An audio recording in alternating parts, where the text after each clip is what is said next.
Hello!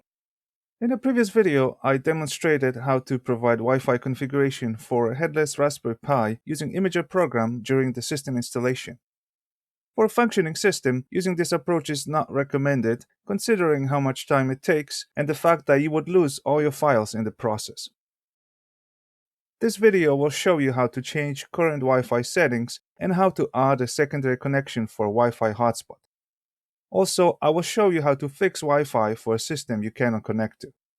It is best to perform Wi-Fi configuration while connected using a wired connection, but you can complete the work using Wi-Fi as long as you are careful not to break your current connection settings. If you are a Windows PC user, you may not be aware that your PC has a hotspot feature.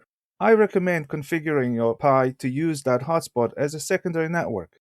Windows hotspot feature is pre-configured, and it takes only a few mouse clicks to find out the network name and password and to get it started.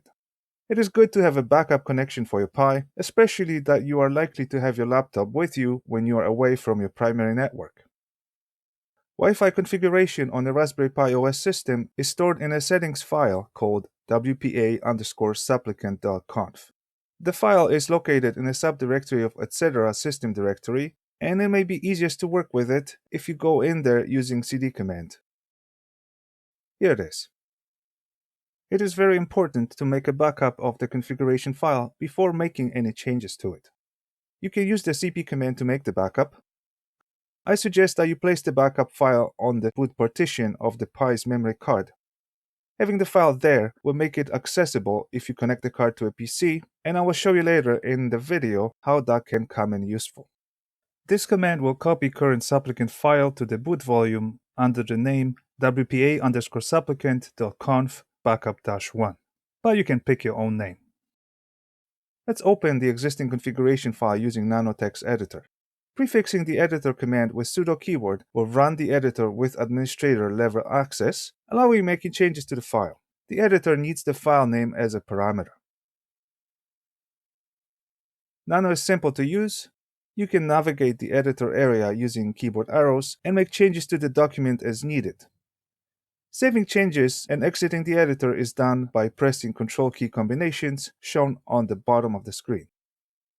For example, to save the file, we press Ctrl-O, and to exit the editor, we press Ctrl-X. My system has configuration for a Wi-Fi network which I use on occasion, which I provided when the system was originally set up, but currently I am using a wired Ethernet connection which does not require configuration. It is likely that your system is currently using the default Wi-Fi connection, so be careful not to break it. Mistakes here could make Wi-Fi inoperable, where you would be cut off from the system. Although I will show you in this video how to fix Wi-Fi for an offline system, it's best to avoid that possibility altogether. Basic Wi-Fi configuration has two settings: SSID, which is the network name, and PSK, which is the pre-shared key, but most people refer to it as passphrase or password. These settings can be changed here if you are in a hurry.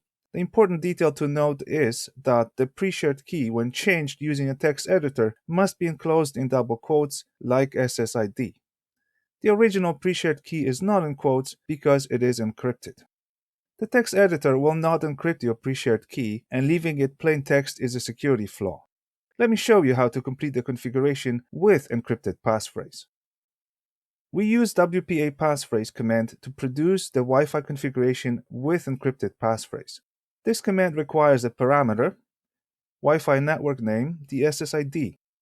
Any special characters in the SSID, including spaces, will break this command. Therefore, I strongly recommend that you enclose the SSID in double quotes. If you run the command as is and provide the passphrase when prompted, the new configuration would be shown in the terminal. Copy and paste of the new configuration into a text editor is not an option in the terminal, but we can structure this command to append this new configuration to the WPA supplicant file automatically by adding the following to the command. The vertical bar symbol is called the pipe, and you should find it on your keyboard near the Enter key. The pipe sends the WPA passphrase command output to the T command, which will append that output to the existing configuration. It is extremely important that you type the command exactly as you see here, including the spaces between the command pieces. press Enter to run this complex command only after you triple-checked what you typed. Type your Wi-Fi password in and press Enter again to complete the operation. The new configuration is shown in the terminal, but most importantly, it is also added to the supplicant file. Let's have a look at it in a text editor. As you can see, a new network section has been added to the file. I strongly suggest that you delete the comment that contains the new passphrase in plain text. Also, delete the reading passphrase from line as it is not needed. The Pi can connect to only one Wi-Fi network at a time. With multiple networks configured, it will try to connect to them in the order listed, but we can assign priority to them by adding the priority parameter to each network.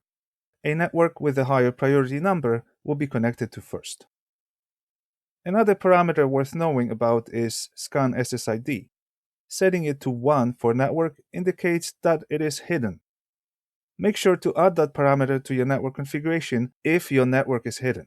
Otherwise, the Pi will not see a hidden network even if otherwise configured for it correctly.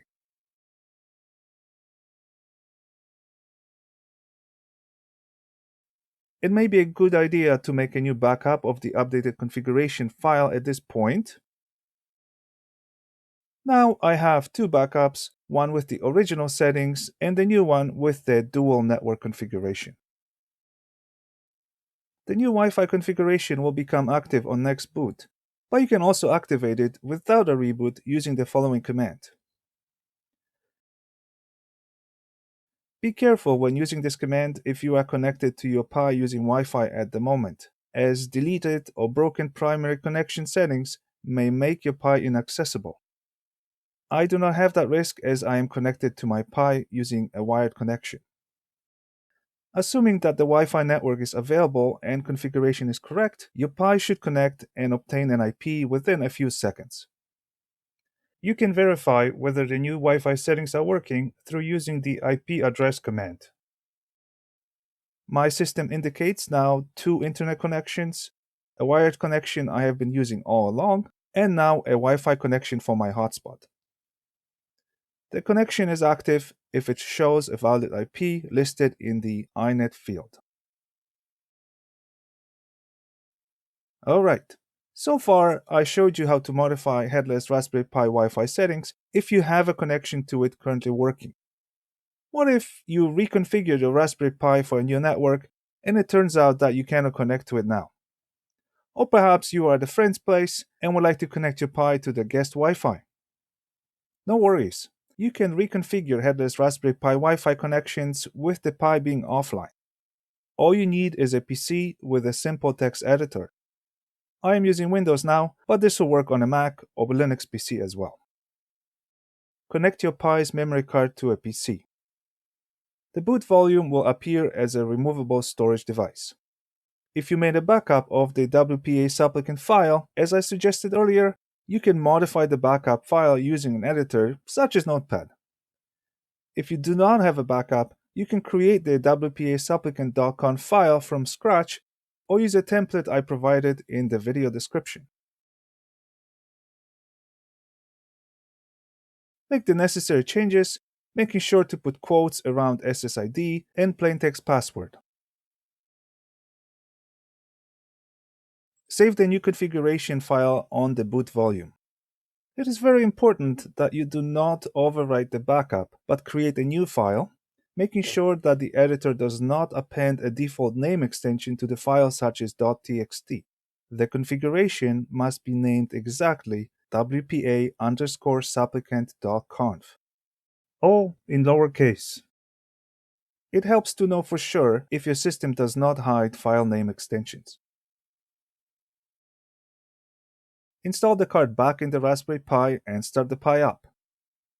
The Pi will move the new configuration file to its system directories, replacing the previous configuration, and assuming that you made the changes correctly, connect to the new network if available, after you wait about 2 minutes. If the new configuration is meant to be permanent, I suggest that you encrypt the passphrase later by using the WPA passphrase command, which I demonstrated earlier in this video. I hope that you found this video useful and informative.